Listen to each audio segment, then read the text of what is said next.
ओम नमः शिवाय, जय महाकाल। आज के टाइम पे सभी माँ बाप परेशान रहते हैं अपने बच्चों को लेके, है ना। कुछ परेशान रहते हैं भैया हमारा बच्चा कहना नहीं मानता, कुछ परेशान है भैया गुस्सा बहुत करता है, कुछ तो है भैया हमारा बच्चा दिन भर फ़ोन चलाता है, बिल्कुल भी पढ़ने नहीं बैठता। और बहुत सी माँ परेशान है भैया हमारा बच्चा बहुत ज़्यादा बीमार रहता है। अगर ये सारी समस्या आपकी है तो ये वीडियो आपके लिए है। पूज्य गुरु जी की कथा से सुन के बहुत अच्छे से आपको बताऊँगा, सिर्फ आप सुनते जाएँ, समझने की कोशिश करिएगा। हम लोग एक एक करके सारी चीज़ों को यहाँ पर बताते हुए चलेंगे, ठीक है। चलो सबसे पहले हम लोग उपाय की बात करते हैं कि अगर आपका बच्चा बहुत ज़्यादा चिड़चिड़ करता है, छोटी छोटी बातों को लेकर ना आपसे लड़ता है, चिल्लाता है, तो आपको क्या करना होगा। स्क्रीन पर आपको यहाँ पर दिख रहा होगा बेलपत्र, है ना। कितनी बेलपत्र आपको लेनी होगी? 5 बेलपत्र लेना। कितनी? 5 बेलपत्र। के अलावा और आपको कुछ भी लेने की ज़रूरत नहीं है, लेकिन इस उपाय को थोड़ा सा नियम से समझिएगा, है ना। जैसे हम सभी को पता है कि जो एक होते हैं भगवान शिव और उनके साथ हम लोग नाम लेते हैं किसका? माता पार्वती का। लेकिन इस उपाय में हम लोग को माता पार्वती का नाम नहीं लेना है, क्योंकि माता पार्वती का एक और नाम है, वो है उमा। कौन सा नाम है? उमा। तो आपको क्या करना होगा? 5 बेलपत्र लेना। और जिस टाइम पे आपका बच्चा सोए, जैसे सुबह बहुत सारे ऐसे बच्चे होते हैं जो लेट सो करके उठते हैं ना, तो जब आपका बच्चा सो ही रहा हो या फिर शाम को उपाय कर रहे हो, शाम को टाइम पे, रात में आपका बच्चा सो रहा है, तो उसके हाथों से एक बार ये 5 बेलपत्र आप टच करा देना, उसके हाथों में छुआ देना, ठीक है। छुआने के बाद चाहे माँ कर रही हो इस उपाय को, चाहे पिता कर रहे हो, छुआने के बाद लेके चले जाना महादेव के शिवलिंग के पास। ये उपाय की सबसे अच्छी बात ये है कि ये आप अपने घर पर भी कर सकते हैं ना। तो बेलपत्र को लेके चले जाना महादेव के शिवलिंग के पास, ठीक है। फेस रखना अपना उत्तर दिशा की तरफ, यानी कि नॉर्थ डायरेक्शन, है ना। अब जो 5 बेलपत्र आपके पास में है, वो 5 बेलपत्र आपको एक साथ समर्पित नहीं करनी है, पहले आपको ये बता दूं, ठीक है। एक एक करके सिर्फ और सिर्फ आपको कोई वहां पर मंत्र बोलना ही नहीं है। माता उमा, कौन सी माता? माता उमा के नाम से आपको एक एक बेलपत्र महादेव के शिवलिंग के ऊपर समर्पित करते जाना है ना। ये उपाय सिर्फ और सिर्फ आपको बुधवार के दिन करना होता है और किसी भी दिन इस उपाय को नहीं कर सकते, ठीक है। देखो, तो जो भी व्यक्ति बुधवार को जो बच्चा सो रहा हो, उनके हाथों पे 5 बेलपत्र टच करा करके माता उमा के नाम से महादेव के शिवलिंग के ऊपर समर्पित करता है, तो उसके बच्चे अगर बहुत चिल्लाते हैं, छोटी छोटी बातों को लेकर बहुत गुस्सा करते हैं, तो वो उनका दिमाग ठीक ज़रूर हो जाता है, ठीक है। बात आई समझ में? चलो आगे बढ़ते हैं हम लोग अपने बच्चों के लिए ही दूसरे उपाय की तरफ, जो कि आपके बच्चे अगर बहुत ज़्यादा बीमार रहते हैं, बहुत ज़्यादा मतलब कि हमेशा हफ्ते में 2 दिन 4 दिन हमेशा बीमार रहते हैं, उनके लिए क्या करना होगा, है ना। लेकिन इस उपाय को बताने से पहले आपको बता दूं कि इस उपाय को भी सिर्फ और सिर्फ आप बुधवार के दिन ही कर सकते हैं और किसी भी दिन नहीं कर सकते, है ना। देखो स्क्रीन पर क्या दिख रहा है? पीपल का पत्ता दिख रहा होगा, दिख रहा है ना। आपको कितने पीपल के पत्ते चाहिए? 5 पीपल के पत्ते। कितने? 5 पीपल के पत्ते लेना। ऐसा नहीं, ज़रूरी कोई नहीं है कि आपको पेड़ से ही तोड़ने हैं, नीचे जो साफ सुथरे हों वो भी आप ले सकते हो, है ना। जो समझाने जा रहा हूँ उस चीज़ को समझिएगा बहुत ही ध्यान से। इस काम को आपको सुबह में नहीं करना है, रात के टाइम पे, है ना। जब आप रात में खाना खाने जाएं उस टाइम पे इस उपाय को करना है। जैसे आपके घर में जो बच्चा बहुत बीमार रहता हो, एक थाली लेना, ठीक है। और उस थाली में जो पीपल के पत्ते होंगे ना, उनको कुछ इस तरीके से सजा देना, जैसे मैं ऐसे कर रहा हूँ। अब तो मैं पेन से बना रहा हूँ, आप अपने हिसाब से रख लेना। 5 पीपल के पत्तों को ऐसे रखना, ठीक है। जिस भी थाली में आप अपने बच्चे को खाना देंगे, उसी थाली में 5 पीपल के पत्तों को रखेंगे और पीपल के पत्तों के ऊपर जो भी आपके घर में बना हो, कोई ज़रूरी नहीं कि आपको कुछ स्पेशल बनाना हो, कुछ भी नहीं, है ना। रात में जब बच्चा आपका खाने जाए, इन्हीं पीपल के पत्तों के ऊपर जो भी हो, दाल चावल रोटी सब्जी जो कुछ भी बना हो, उस पर रख करके आपका, अगर आपका बच्चा खा लेता है ना, 3 से 4 बुधवार खिला करके देख लेना। अगर आपका बच्चा बहुत ज़्यादा बीमार रहता है, हमेशा दवा खाता है, मेडिसिन खाता है, तो वो धीरे धीरे करके सही ज़रूर हो जाएगा, ठीक है। 2 उपाय मैंने बताए, बहुत ज़्यादा छोटे और बहुत ज़्यादा आसान थे, है ना। आगे बढ़ते हैं हम लोग अपने तीसरे उपाय की तरफ। ये उपाय उनके लिए है, जैसे मान लेते हैं कि आप कोई काम अपने बच्चों से कहा और आपका बच्चा बिल्कुल नहीं, मैं नहीं करूँगा, मैं नहीं करूँगा, मैं नहीं करूँगा, मतलब कि बिल्कुल भी आपकी बात नहीं सुनता, हमेशा मतलब एक अलग ही टोन में रहता है, एक अलग ही मूड में रहता है, तो इस उपाय को करना होगा, है ना। लेकिन उससे पहले वीडियो को लाइक कर दें।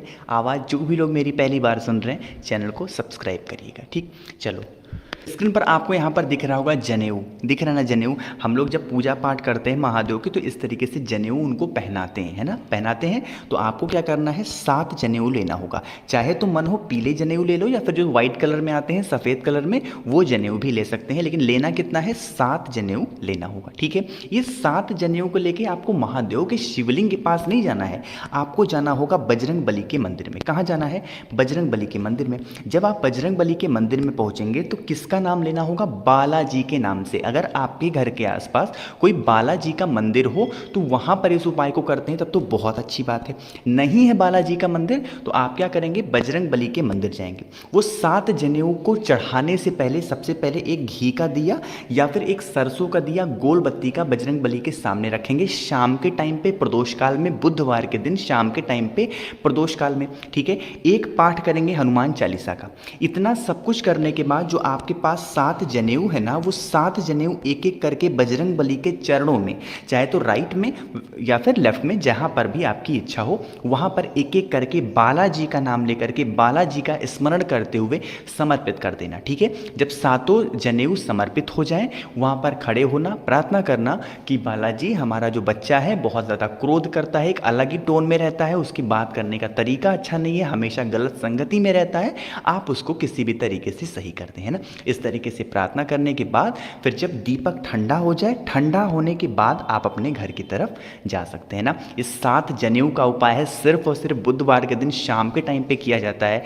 जो भी व्यक्ति 2 से 3 बुधवार बजरंग बली के मंदिर में या फिर बालाजी के मंदिर में इस उपाय को करता है उसके बच्चे का दिमाग बहुत ज़्यादा तेज होता है और गलत संगति से तो बच्चा बहुत ज़्यादा जल्दी छूट जाता है। ठीक, तो 3 उपाय की बात हमने इस पूरी वीडियो में कर ली है जो कि बहुत ज़्यादा आसान थे आपके बच्चों के लिए, है ना। बात आई समझ में। चलो आगे बढ़ते हैं हम लोग अपने चौथे उपाय की तरफ, जो कि ये उपाय आपके बच्चों के लिए नहीं है, क्योंकि भैया बच्चों के लिए नहीं है तो ये उपाय किसके लिए है। ये काम आप 2 कामों के लिए कर सकते हैं, मतलब ये उपाय आप 2 कामों के लिए कर सकते हैं। पहला, अगर आपकी कोई मनोकामना पूरी नहीं हो रही है उसके लिए कर सकते हैं। दूसरा, अगर आपके घर में धन संपदा नहीं आती है, माता लक्ष्मी का वास आपके घर में नहीं होता तो इस उपाय को करना है। ठीक है, बहुत ध्यान से सुनना क्योंकि थोड़ी सी चीज़ों को हमें ध्यान देने की यहाँ पर ज़रूरत पड़ने वाली है ना। स्क्रीन पर आपको यहाँ पर दिख रही होगी बहुत सारी दूर्वा, दिख रही है ना दूर्वा, लेकिन उससे पहले बता दूं कि यह उपाय भी सिर्फ और सिर्फ आप बुधवार के दिन ही कर सकते हैं और किसी भी दिन नहीं कर सकते। ठीक, देखो आपको यहाँ पर दिख रही होगी दूर्वा, है ना। कितनी दूर्वा लेनी है, 5 दूर्वा। लेकिन यहाँ पर एक चीज़ का ध्यान रखना, जो 5 दूर्वा लोगे वो हमें एक तरीके वाली लेनी है। कैसे, देखो जैसे हम लोग दूर्वा लेते हैं तो ऐसे रहती पत्तियाँ बहुत सारी निकली होती हैं, अरे ऐसे तो होती है दूर्वा, लेकिन हमें ऐसी दूर्वा नहीं चाहिए। क्योंकि भैया फिर कैसी दूर्वा चाहिए, देखो समझाने की कोशिश कर रहा हूँ, थोड़ा समझिएगा। जैसे ये मान लो कि दूर्वा की डंडी है, मैं कलर चेंज कर लूँ। जैसे मान लो कि ये क्या है, दूर्वा की डंडी है ना। आप देखो हमें ऐसी दूर्वा लेनी होगी जिसमें सिर्फ और सिर्फ 3 गांठ बने हो। जैसे एक गांठ ऐसे हो, दूसरी गांठ ऐसे हो, तीसरी गांठ ऐसे हो, है ना। जहाँ से पत्तियाँ निकली हुई होती हैं वही गांठ होती है। ठीक है, तो हमें ऐसी दूर्वा चाहिए होगा जिस दूर्वा में मात्र 3 गांठ हो, इससे ज़्यादा की दूर्वा नहीं होनी चाहिए। ठीक है, बात आ रही क्या समझ में मेरी। ऐसी दूर्वा लेनी है जिसमें 3 गांठ हो, और 3 गांठ वाली हमें 5 दूर्वा लेनी होगी, इससे ज़्यादा नहीं लेना। ठीक है, 5 दूर्वा ले लिया। अभी 3 गांठ वाली 5 दूर्वा को आपस में बांध देना। ठीक है, बांधने के बाद लेके चले जाना कहाँ पे, किसी भी भगवान गणेश के मंदिर में। यह उपाय आप अपने घर पे नहीं कर सकते। ठीक है, आपको जाना होगा कहाँ पे, भगवान गणेश के किसी भी मंदिर में। अगर मंदिर कोई स्पेशल उनका ना बना हो तो कोई से भी मंदिर में जाएं जहाँ पर उनकी फ़ोटो, मूर्ति, प्रतिमा लगी हुई हो। ठीक है, 5 दूर्वा लेके जाना और वहीं पर जो भगवान गणेश हैं उनके पास में वह दूर्वा को रखना है ना। रखने के बाद उनसे हाथ जोड़ करके प्रार्थना करना कि हम लोग बहुत परेशान हैं इतने दिनों से, हमारी ये विशेष है, हमारी ये मनोकामना है, पूरी नहीं हो रही है, आप किसी भी तरीके से हमारी ये विश, हमारी ये मनोकामना पूरी ज़रूर कर दें। ठीक है, इस तरीके से प्रार्थना करना। अभी उपाय खत्म नहीं हुआ। ठीक है, इस तरीके से प्रार्थना करना। अब प्रार्थना करने के बाद आप क्या करोगे, अपने घर की तरफ आओगे, लेकिन घर जाने से पहले यहीं पर कहीं पर उनके पास में कोई सफ़ेद फूल जरूर पड़ा होगा, पढ़ा होगा, ज़रूर पढ़ा होगा ना। अगर सफ़ेद फूल नहीं मिलता, किसी भी कलर का फूल वहाँ पर आपको पड़ा हुआ मिलता है, उसको लेकर के आप अपने घर चले जाना, ठीक है। और घर जा कर के रिद्धि सिद्धि के नाम से, किसके नाम से, रिद्धि सिद्धि के नाम से, जहाँ पर भी आप अपने घर में पैसे रखते हैं, रुपए रखते हैं, वहाँ पर उस फूल को रख देना, ठीक है। अगर आपकी कोई शॉप है, दुकान है, व्यापार है, नहीं चलता है, तो उस फूल को उठा करके आप अपने दुकान वाले स्थान पर रख देंगे। आपके यहाँ कभी भी धन संपदा की कमी बिल्कुल भी नहीं होगी। एक चीज़ का ध्यान रखना, ऐसा मत करना कि उपाय आप कभी भी कर लो, नहीं, इस उपाय को करने का सिर्फ एक ही दिन है और वो है बुधवार का दिन, ठीक है। बात आई समझ में। तो इस पूरी वीडियो में हम लोग 4 उपाय की बात किए हैं, कुछ तो आपके बच्चों के लिए थे और कुछ आपकी मनोकामना और धन संपदा के लिए, है ना। कोशिश की आप सभी को बहुत अच्छा समझाने की। वीडियो पसंद आई हो तो लाइक कर दें। कुछ पूछना हो, नहीं समझ में आया या फिर मुझसे फ़ोन पे बातें करनी है तो इंस्टाग्राम पे फॉलो कर लो, द नेचुरल प्लैनेट 108। कुछ पूछना हो नीचे कमेंट में पूछ सकते हैं। और जो भी लोग मेरी आवाज़ पहली बार सुन रहे हैं, चैनल को सब्सक्राइब करिएगा। ओम नमः शिवाय, जय महाकाल।